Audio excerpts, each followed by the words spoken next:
that point on, yeah.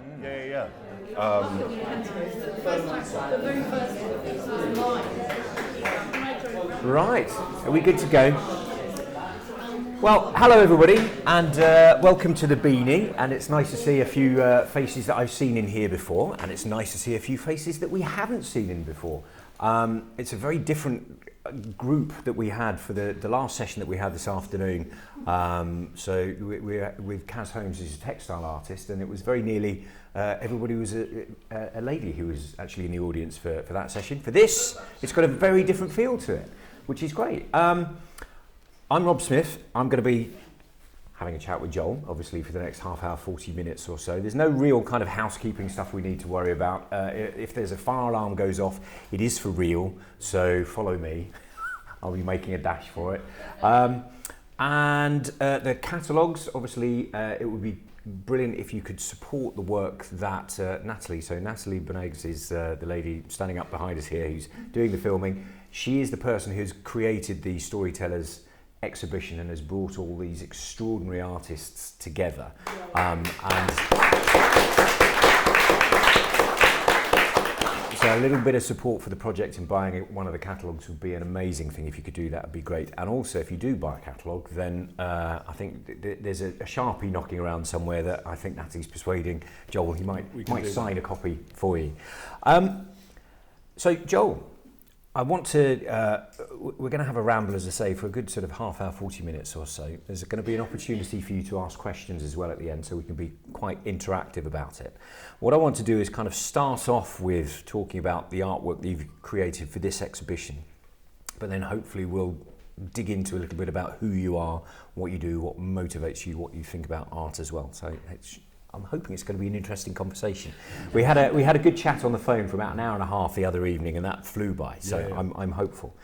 So Joel, tell us a little bit about what this work is that you've created for this Storytellers exhibition, because where most artists have produced sort of one element or perhaps two, you've produced about 75, I think, by the looks of it. An increasing number as well over the last few weeks. So tell me what the work is actually all about. So Hood and Horses is the sort of like the starting point, but that's just the first element, isn't it, really? So Hood and Horses, but also the failed Ebbsfleet monument, sometimes called the Angel of the South. This idea of trying to create a monumental sculpture about a group of people, a place, Kent, the South. Mm-hmm.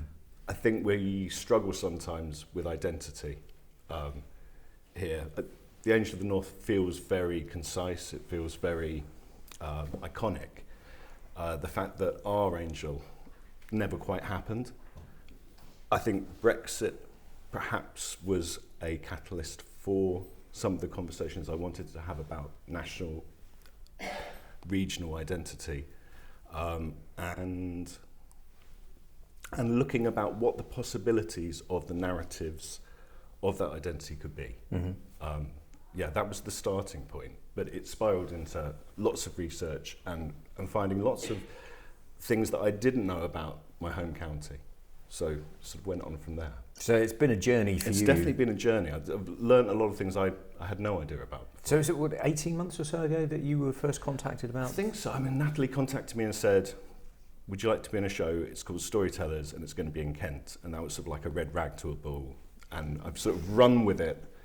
I've always been interested in Hood and Horses as a sort of specifically Kentish folk custom, but also just as a kid when I was really, really young, I had a moment, I think it was in Grafty Green, if you know the King's Head in Grafty Green.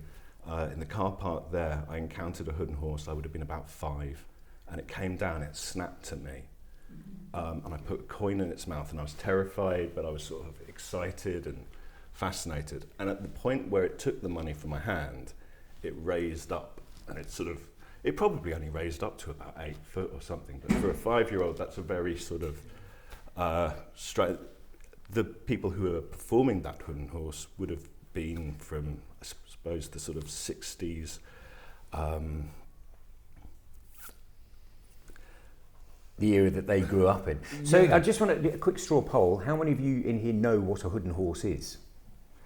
So probably 2/3. But let's just for the sake of people who will be watching this later, and there'll be a lot of people who've never heard of a hood and horse. Sure. What is it? So they are. I mean, they go back hundreds of years. It's a kind of real folk tradition thing that you find in Kent. It's a folk tradition from a wider tradition of animal guising. Mm-hmm. So that's not specifically Kentish, but the hood and horse would have been performed by farm labourers from the countryside who would use the tools of their trade. They'd fashion the head from a piece of wood, a bit of sackcloth, sections of bridal wear, and they would take it into the towns during the Christmas period and try and earn money in their off-season. So it was an economic migration for them, coming from the countryside into the towns, into the villages to perform. And for a time, I think in Broadstairs, a lady died of a heart attack on meeting one, and it was banned. So okay. I think this is around about 1890 or something like that. So because they can be quite intimidating, as you say. It's a bit like, and it brings Rod Hull and his emu into it. It's absolutely. got that kind of anarchic energy that when a hood and horse comes at you, it's like, whoa, hang on a minute. And it's always interesting when you see people react to them. Half of the people are backing away and half of the people are moving towards. So that's always quite an interesting thing as well. And so you've chosen within this artwork that you've got one kind of traditional hood and horse head, one that is a kind of a skull, and one that is a horse rampant. Is that the correct term? I'm not sure. I mean, so the rampant horse, I kind of describe him like a neoclassical horse. I've described him sometimes as highfalutin. I've described him as disgusted of Tunbridge Wells. He's the fancy horse. He thinks very much of himself. He's got sort of neoclassical and European origins. He's based on a horse in the British Museum, the Horse of Selene, which is part of the Elgin Marbles, and obviously everything that sort of carries with it. But yeah, I wanted him to feel like he was a little bit more precious about himself than the other ones. And ultimately, I get the feeling that he's either being tripped up or he's sort of running away from some of the other ones. The one at the back is based on a horse used by a Morris group from Whitstable, and the Dead Horse Morris group, and that's based on an older tradition from Wales. But that was one of the horses I saw when I grew up, around Faversham and Whitstable. So the name of the exhibition is Storytellers, and you've taken that as you say, kind of like a challenge, red rag to a bull there, that you are definitely wanting to try and tell stories of Kent through this. And some of the other artists that we've spoken to during the course of this as a programme have been kind of less clear-cut in their motivations about what they do. You've got a very definite sense of wanting to pursue that particular story. I think there was a time, particularly around Brexit, where there were a lot of stories coming out from Kent into mainstream news, and I was even being confronted by some of them through friends, through television, where there was a narrative about Kent where I felt I'm uncomfortable about this. Although this might be part of the story, it's not the whole story, and it's not who we are as a group of people. I kind of felt that it was... So what were you uncomfortable with the Brexit narrative in Kent? So, to take something very kind of light and simple to begin with, there was a skit on Cunk. Philomena Cunk. Philomena Cunk on Britain. I don't know if anybody's seen this. And there was a section where she was talking about migration. She was saying about some of the awful things that happened in the 70s. She said, today this kind of discriminatory language has no place in Britain except Kent. And that made me laugh, but it also made me think, you know, there's a painful truth, or there is a painful reality in this. And like somebody slagging off your family, if there's an element of truth in it, it's more painful and it's more hurtful. And I think that was the thing that spurred me on, and I wanted to say, yes, but And so that there's looking into the histories that Kent contains. That was a big part of it, or that was a moment to spur me on. And we're going to go through lots of the other sort of elements that are in the work as they kind of crop up. But I want to sort of talk a bit about you on two levels. I want to talk about you as a person, but I also want to talk about you as an artist, because what absolutely astonishes me with you as an artist is the range of things that you seem to find easy to do. It's really galling. I wouldn't say easy. I turn my hand to them. So the rampant horse, the highfalutin horse there, you carved that, you sculpted that from clay and then cast it in resin. The portraits of Pucci and František, you paint that. You're probably best known as a portraitist painter. Usually, and you paint with amazingly intricate, realistic detail. The two cherries, are they cherries or apples? They're cherries. They are cherries, good. You carved those. That's my first bit of carving. And I've got to say, my girlfriend has helped a huge amount in this project, and she was giving me advice, chisel work, and all my fingers. So. But that's a remarkable range of physical things to do. You know, people talk about multidisciplinary, but you seem to have a facility for producing things that are radically different to an amazingly high standard. I've wanted the work to be about diversity and to be about different ways of being. So I kind of wanted all the aesthetics, even just of the three horses, but the difference between the Thinking Bear outfit, etching, and then the sort of modernist, or you could call it zombie formalist painting of the summer fruit pudding. Zombie formalist? Zombie formalist. So the idea is that it looks like a painting from the 60s, but it's not like a painting from the 60s. It's not come about through the same process. It's adopting a style from that, and hopefully in that element it's scarier and a bit more uncanny than a true modernist painting by a true modernist from the 60s or 50s or 40s.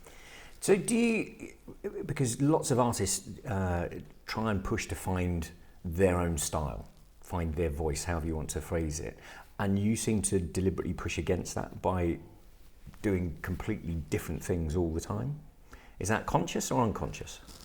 I mean, I want utility, and I want people to be able to play within that. To me, that's the most exciting thing of the artist, about an artwork. Sorry, it's not about the artist in their studio, the time spent, the motion, the action. This is not what I'm. And it's perfectly valid to want the work to be about that, but that's not what I'm coming from, and that's not what I'm interested in.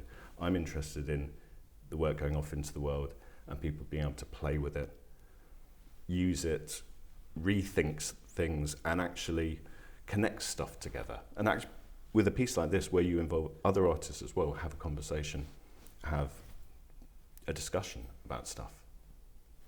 So let's talk about you as a person, where you grew up. You said you're a man of Kent. So where did you actually grow up? So I grew up near Lenham, between Lenham and Grafter Green. I went to school in Maidstone, did my foundation here in Canterbury. And at what point did you realise that you like drawing, painting, doing art? I think it's just always been there. Like I can't think of a time where that wasn't part of it. And I liked other things as well, but there was a certain point where if I had the opportunity, it would be back working with a sketchbook. And even if at school, if the teacher was turning their back, you would be working on drawings on the side while doing sums or whatever it might be. So you were any chance, I would be giving it. Your hands were never idle. No, right, okay. So at what point then did other people start recognising that you were actually producing, above the ordinary standard of stuff? I mean, that's a difficult kind of question. I mean, I had teachers who were supportive. I think that was helpful. I had parents who were supportive. That was useful as well. But were they artistic at all? Do you have kind of art in your family? I mean, I think my mum's got a big connection with literature, so that there's a process of thinking like that.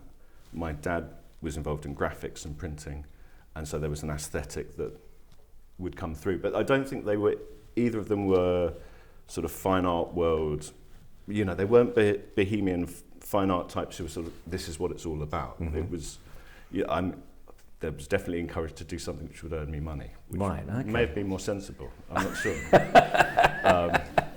But I mean, because you do work full time, and I know you don't want to go into too much detail about the work that you're actually working on, but you work full time with a group of other artists on a sort of a huge other project. That's kind of the day job. That's the day job, 4 days a week. All the stuff that you've produced for this exhibition, you've had to kind of carve out little bits of time to actually make it happen at all. Yeah. So, but that's the reality of like lots of makers and lots of artists, and you find a way. And I'm lucky to have a job where I actually get to paint and get paid for it.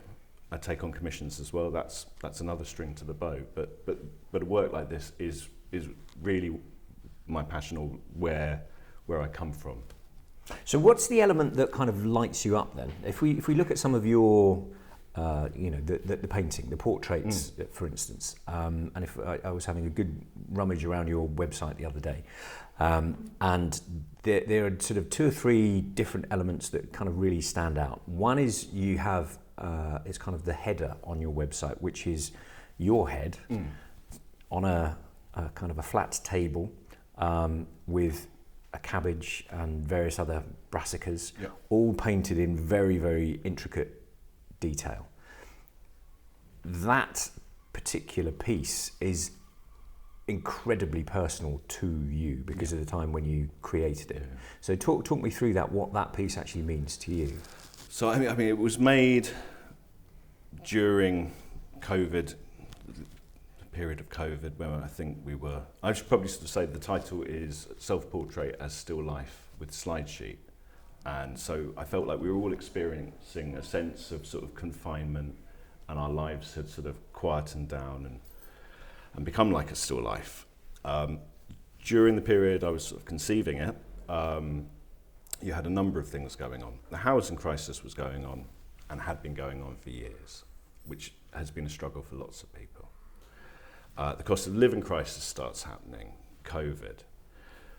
My dad, his health had been deteriorating for a while, and he was confined to a bed when this was going on. And so the slide sheet was the only way to sort of move him up and down on that bed. And the painting's very much about sort of thinking about people in society and moving them up and down, rises and falls. There were quite a lot of heads of the Tory party which were falling at that time as well. And there was somewhere my dad was watching it just saying 2 rights. That was one of the few things that gave him pleasure, seeing Boris Johnson's fall in that time and seeing him get his comeuppance. It was about a lot of those things, the struggles, but hopefully with a bit of humour as well. Like a bit of gallows humour in those kind of situations, I think. The fact that you chose to put your head literally disembodied on it and kind of lying on the side there, what were you intending people to take from that? Well, I mean, I definitely felt like that sort of 100-metre sort of stare, when you're watching things happening and you can't really do anything about them. I think that was sort of to take off the head felt, I mean, obviously on a certain level, that was a period in time for my life where heads of families and heads of institutions were falling as well. So I thought that seemed like an appropriate way to go about it. But just about that feeling that you can't do something about that. You're involved in the system, you're involved in a kind of lineup of either difficulties or aspirations that you can't seem to do something about. And what kind of responses do you get from people to that, as it were? I mean, I've had some people write to me, and and it's always good if you get a response where it becomes personal for somebody. That's the ultimate feeling, that it can go off and be used. So is it important to you that people do understand what you're doing, or just that they have a personal response to it? I mean, I think both. Ultimately, it's not didactic art. It's hopefully playful art. There's references and you can get involved and research and look into some of these things, but you don't have to, you know. You can just play with it as a visual image. And I don't like the idea of artwork being didactic at all. Like, it's not that, but there are possibilities in there and there are references in there. I mean, for example, the self-portrait, I was thinking about tomb effigies and the format of tomb effigies, but I was also thinking about, in the cost of living crisis, going to the supermarket checkout and actually sort of watching life go past in that way as well. So, you know, it's always a combination of high culture ideas and everyday life ideas. So, and that sort of brings it nicely around a little bit to, again, some of the works that we've got in there. The emu's head. Yeah. Now, who remembers Rod Hull, an emu? And Rod Hull was a man of Kent. He was a man of Kent. Grew up on the Isle of Sheppey. Yep. And he lived in Restoration House for a number of years, didn't he, in Rochester?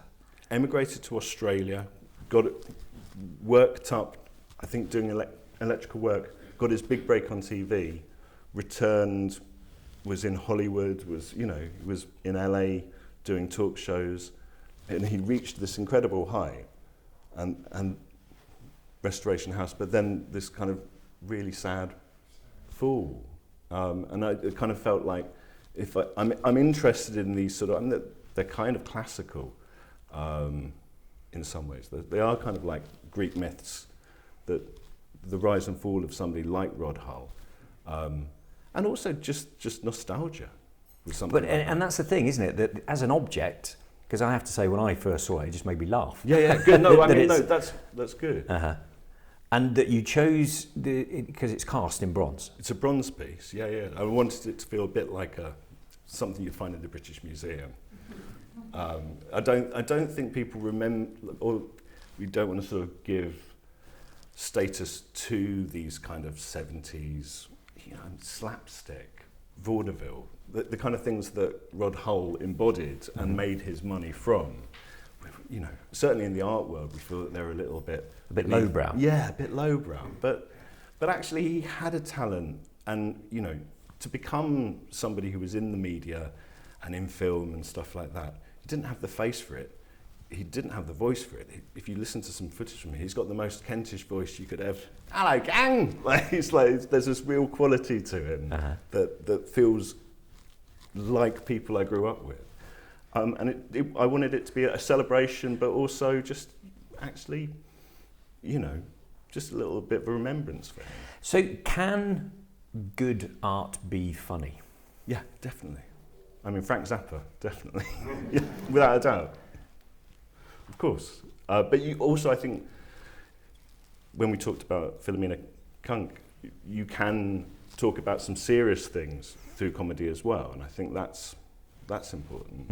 Like, I think sometimes it's the best way to talk about the hardest things. And I tend to sort of veer towards a certain gallows humour sometimes, or surreal humour. So one of the things I wanted to have a bit of a chat around is how you make artistic choices when you're commissioned to do something, because you have to make a living. Yeah. And another element that's on the website is portraits that you painted of all sorts of people. And some of those portraits, I guess you'll have felt more of an affinity for than others. So how difficult for you as an artist who's wanting, given the breadth of stuff that you can do and that you do, and then you are kind of corralled a little bit where people are asking you to do a particular thing. Is that a conflict for you as an artist? Or do you find that so long as you can get something out of it, it's okay? I think a kind of classic moment with anybody taking on any kind of commission is, we love this thing you've done, could you do something completely different? And that's the frustrating element, where it's like, you like this piece, but all of the things you're pushing towards kill the qualities here. it's always a discussion. It's always a to and fro. But when it works, when you actually have somebody who's receptive to that and you create something together, it can be a really, I think sometimes commissions can be really powerful. Like Holbein paintings from Henry VIII's time are some of the best portraits ever made, and he had a tyrant on his back, but something came out of that, and there's some truth, and actually aesthetically some of the colours in those are incredible. So are there name a couple of names from the paintings that you've done there. Which are the ones that really worked? Which are the ones where you thought that there was a good connection, that was a good commission? So the first piece to talk about really would be for Charlie with Flamingo, because that was a to and fro between two painters, and that was an interesting process.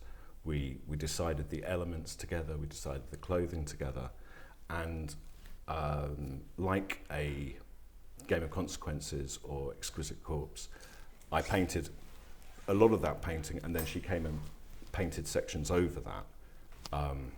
There's a lot of trust there, isn't there? Well, but that's quite an interesting thing to have going with a portrait. I think the series of paintings from New College, Oxford, certain members of staff I was painting, I really felt like we connected and spent time together,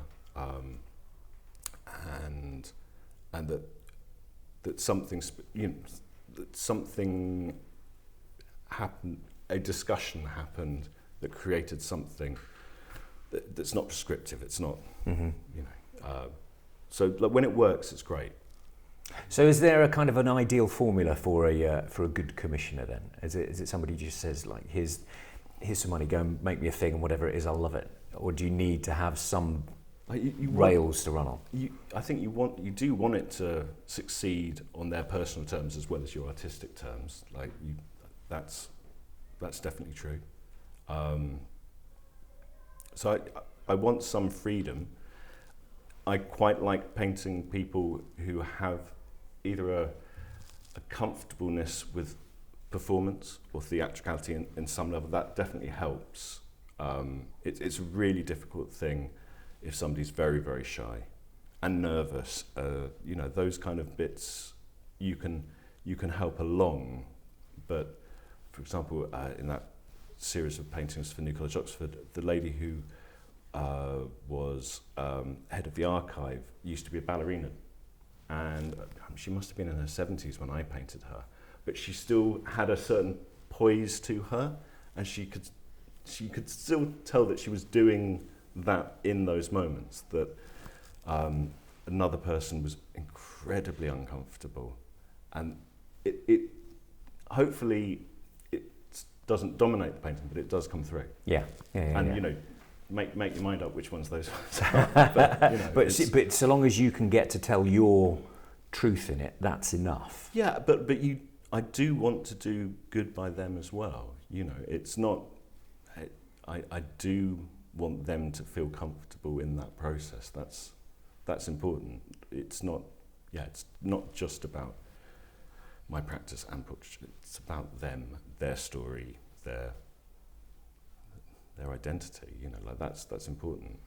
So are there moments that do you have kind of like a favourite what mode of working, if you like? So given the fact that you do sculpture and you have had a go at wood carving now, and all these different elements that you do, when are the moments when you kind of find yourself in your flow state, if you like, that you're absolutely totally at one with what you're doing? I think it often tends to be 2 or 3 hours into something, and then onwards into the night and the morning. So those moments don't happen that often. Mm-hmm. But when they're happening and there aren't any distractions, and you just have to run with it, and when everything feels like it's going right, when your colour palette is locked into, and you've got the feeling of, whether it's the brush or actually sculpting, but they don't happen all the time. Not as often as you'd like. Not as often as you'd like, unfortunately. And the other moments are important as well. You have to go into the studio on bad days, otherwise it's not going to happen. You're not going to get the good days. there are the pulling teeth days need to happen to get to the golden days. So, given with the painting side of stuff, I'm just interested in a bit of the kind of the technique that you actually have there. Did you have an artist in mind that you thought, I like the way that they do that? You know, people that you may have admired, whether they're Renaissance people or medieval artists, or I don't know, David Hockney. It doesn't, you know. But what are the people that actually inspired you to create your own unique style as a painter? It's a real mishmash. I love some of the brightness that you have in Pre-Raphaelite painting. So that sort of disconcerting brightness you have in the paint films that they use. But I love Gwen John. I love that subtle combination of colours and the stillness that you have in a Gwen John painting. So, but I quite often want to combine those two things together in a sort of disruptive, kind of distorted way. Mm-hmm. So yeah, sort of trying to push on two fronts, maybe. So within the body of the Hood and Horses, there's quite a lot of shepherd neem bottle tops in there. Yeah. Is that relevant? I mean, it's definitely relative. Relevant. It's definitely relative. I asked lots of people to get involved and tell me stories about Kent. I said, what does Kent mean to you? And that was one of the reoccurring themes that people would say, you know. Beer. Beer, just drinking. Friday and Saturday nights, you know. So that was part of it. My father's father was a brewer. So that the horse at the back, the hop horse, as I sometimes call him, and you know, I've always sort of thought that I'm not quite sure how he's going to go that one. And the red light is, you know, maybe he's a romantic, he's a quiet romantic, or maybe he's actually going to do something that's not so good. And I think we've all met people like that in pubs. It's definitely got a reference to both my mum and my dad. So my mum came down from London, though she's not a Cockney by any stretch of the mark, but she grew up in Whitstable. And so the pearly buttons are a reference to people who came down from London to pick hops, but also feel like they're like fish scales, so they make me think of Whitstable. And then the hop wreath is very much Faversham, our hop festival, and all the debauchery that entails. And the other bit that when we were having a chat the other day, you made me go, wow, that's amazing. Your grandfather, he was the head brewer at Shepherd and Neame for a period. Yeah. Yeah, no, my dad's dad. Yeah. So he invented Bishop's Finger. Invented Bishop's Finger. And so those are the Bishop's Finger caps are there for that, definitely. Well, we all owe your granddad a tip of the hat there. Thank you, Grandad. Yeah. So another thing that perhaps people won't realise as well is just how unfinished this piece not only was at the start of the exhibition, but it probably still will be at the end of the exhibition as well. It could well be, yeah. Because literally before we came in here, you were unboxing Hengist and Horsa that they've just been completed, a couple of days ago? So Bridget's been sculpting these, my girlfriend's been sculpting these. This was one of the things I wanted to cover, you know, ancient history, recent history. So yes, we've got like Rod Hull and Alicia Russo in there. I'm hoping to get something, a little ode or a little monument to River Medway, the drag queen from Chatham, in there. Let's see. But yeah, today Hengist and Horsa arrived not from Germany, but from London, and they're sitting there at the moment. They might still need a bit of finishing off, but I'm interested in this idea that's the story, the narrative is changing all the time. You know, it's always been changing. That there's nothing new in that at all. But what I love with those two figures, and I didn't get terribly long to look at them because we put them on there and looked at them and then came in here to have this conversation. But there's so many threads running through those two simple looking figures, and it's really relevant that we've got the Peter Firmin, Oliver Postgate exhibition here in the Beanie, isn't it? Yeah, of course. So they're based off Nog in the Nog, and that's one reference, but via Nog in the Nog, the Lewis chess pieces. These are small wooden figures, but also the chess set I grew up with had horse heads on the knights that I was in love with. So they're based specifically off that. Was that? Yes, that's my mum's grandfather's, the horses from those chess sets. So it contains all of those kind of things. And there'll be another one along maybe on Monday, so, you know. And then the week after that as well. And so are you hoping, because obviously sadly this exhibition is going to come to an end in a couple of weeks' time, you're hoping to do something more with this Great Expectations as a concept yourself and take it forward? Yeah, and we've got different groups being involved in it. So I'm making, I don't know, like half to 2/3 of the work, but other people have been making work for it as well.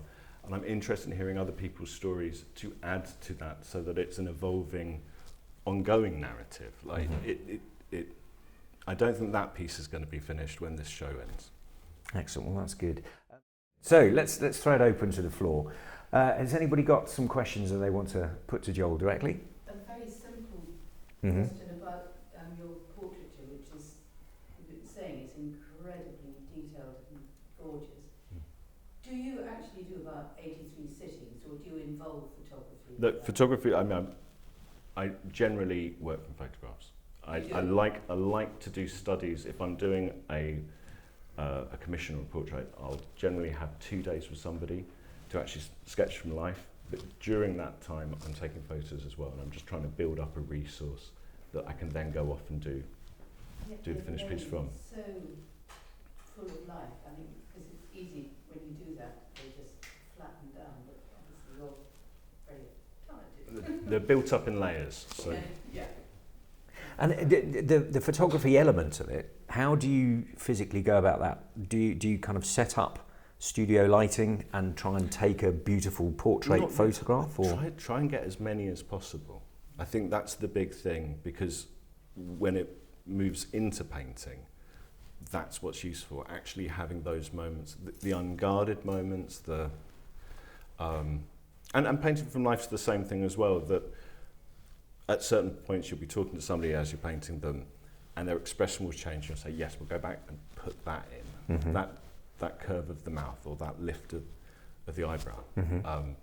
But yeah, I think that it's looking for those opportunistic moments in your time with them, I guess, rather than something really staged. So, and I'm just interested in the kind of the mental process then, for you as a portraitist. The 2 days there, is that as much about trying to understand their character as it is about trying to capture their physical form? Bit of both.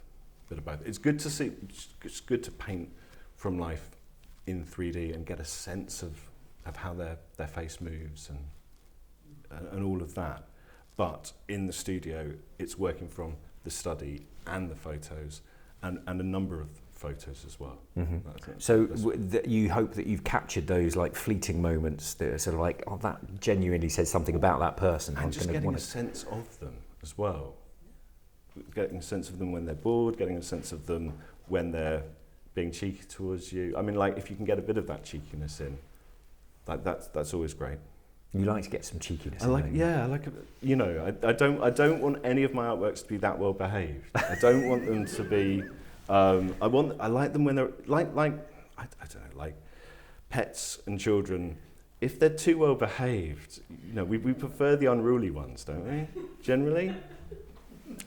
I think so. Any more? So the airmen, the Polish airmen. Yeah. And the other guy, they look like they're taken from, first of all, sepia toned. Yeah. And then just a little bit of hand colouring afterwards, as it was at the time. Was that the case? Well, they're painted from photos from the 1940s. So those are black and white photos. In that process, I could have just painted them purely monochrome, but I felt like bringing in some of the colours. Especially just thinking about the blue of the RAF uniform, but the blue of a turban as well, just actually sort of playing those things off. And I think looking at those images, for me, not growing up in that time, not truly understanding that time, I think they're beautiful. Yeah. I think they look like 50s movie stars. I mean, especially the Czechoslovakian Joseph, he looks like a brooding 1950s movie star. And and to me, Pooji, there's such a youth in his face. He's so young, you know. Like, so there's probably a little element where I am amplifying. Yeah, it looks like it's actually sort of purposely sepia toned a little bit. Yeah, Yeah, I mean, really nice. which is sort of, I think the way I look back to that time is tinted in those colours, and so that seemed an appropriate sort of way to do it. One of the things that we talked about is the incredible amount of research that you've ended up putting. So it talked me through a couple of the rabbit holes you fell down, tens of hours that you put into. Well, I mean, originally it was just going to be Joseph in the exhibition, but I was talking to people from the temple at Gravesend and sort of saying, I'd love you to be part of this. And so I've been talking to various different groups and various different connections, just to try and broaden the scope of the narrative. And they were like, well, Pooji has to be in it. I'm like, well, I've already got an airman. I've already got an RAF fighter race. But I think just in terms of the conversations we had, I didn't feel like I could not have him in the show. But also, you know, Guru Nanak FC features as one of the football badges on the horse as well from that conversation. I think that's important. Yeah, like other rabbit holes. Well, you put, what was it, 160 odd hours of Yeah, viewing so time I mean, into... but it's not. I mean, that's one podcast, but that's only one element of the. So what was that research. podcast on? So the podcast, I thought I probably should find out a bit more about the Jutish kings of Kent, and I started listening to the Anglo-Saxon podcast, which is great, and I'd really recommend it.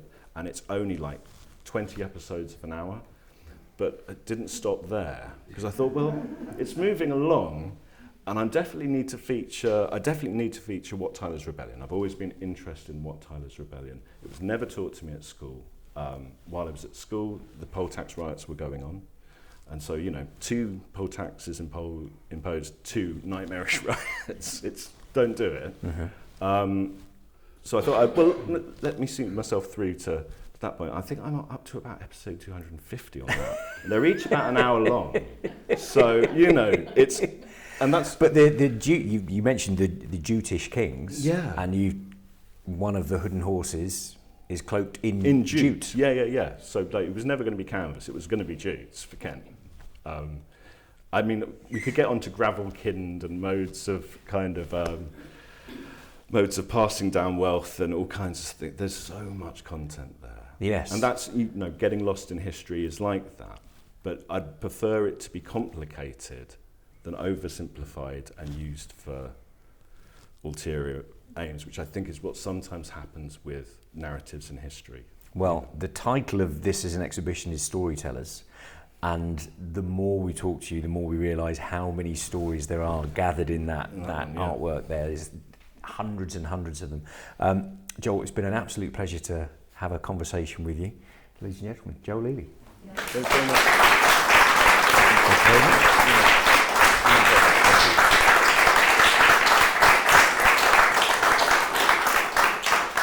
And as I say, if you feel so inclined as to purchase a catalogue, and Joel will sign it for you, and Natalie will be enormously grateful if you were to do that as well. So that's great.